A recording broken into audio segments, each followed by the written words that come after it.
Please हमारे channel को subscribe करो। हमारी जिंदगी का सवाल है, हमारी जिंदगी का सवाल है। अक्सर कामयाबी हमें उन जगहों पर मिलती है जहां हम सोच भी नहीं सकते। आज हम एक ऐसी ही मजेदार कहानी में गोता लगाने वाले हैं, एक डॉक्टर के बारे में जो फैशन की दुनिया में पहुंच जाते हैं। तो मिलिए हमारे हीरो डॉक्टर भालू से।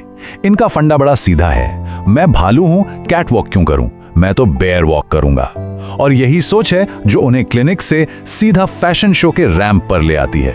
अब ये उनके लिए एक बिल्कुल ही नई चुनौती है। तो सीन कुछ ऐसा है, एक प्रोफेशनल डॉक्टर्स का सेमिनार है और उसमें एक बड़ा फैशन शो भी है। डॉक्टर भालू को अपने शहर को रिप्रेजेंट करना है, लेकिन एक छोटी सी दिक्कत है। उनका फैशन का स्टाइल कह सकते हैं कि जरा पुराने जमाने का है। वो बड़े शान से सबको बताते हैं कि अरे मैंने तो कॉलेज में फैशन अवार्ड जीता था, पर उनके दोस्त उन्हें याद दिलाते हैं कि भाई वो कॉलेज का जमाना लगभग 150 साल पहले था। तो उनकी मदद के लिए मैदान में उतरते हैं उनके दोस्त हनी और बनी, और उनका पहला काम है डॉक्टर भालू को मॉडर्न बनाना, उन्हें रैंप पर चलना सिखाना। और बस यहीं से असली कहानी शुरू होती है। अब यहीं पर हमें कहानी का असली मजा देखने को मिलता है। एक तरफ तो है मॉडर्न फैशन के नियम कि रैंप पर ग्रेस के साथ चलो, और दूसरी तरफ है डॉक्टर भालू जो अपने भालू वाले अंदाज को छोड़ने के लिए बिल्कुल भी तैयार नहीं है। रैंप वॉक की ट्रेनिंग के बाद अब आता है कपड़ों का संकट। उनके दोस्त आपस में ही उलझ जाते हैं कि सूट का रंग क्या हो। एक कहता है काला सूट पहनो, ग्रेस लगेगा। दूसरा कहता है नहीं, सफेद पहनो, डॉक्टर पर शांति का प्रतीक अच्छा लगता है। और बेचारे डॉक्टर भालू इन दोनों के बीच में फंस गए हैं। तो एक तरफ तो ये सूट पर जबरदस्त बहस चल रही है, और वहीं दूसरी तरफ डॉक्टर भालू अपनी ही धुन में मगन है। वो क्या कर रहे हैं? वो अपना मजेदार और सच कहूं तो थोड़ा अजीब सा अवार्ड जीतने वाला भाषण तैयार कर रहे हैं। तो सोचिए, एक दोस्त को काला सूट चाहिए, दूसरे को सफेद। डॉक्टर भालू तो पूरी तरह से कंफ्यूज्ड है। अब सवाल यह है कि बेचारा दर्जी आखिर करेगा क्या? और दर्जी ने जो हल निकाला वो तो कमाल ही था। उसने क्या किया?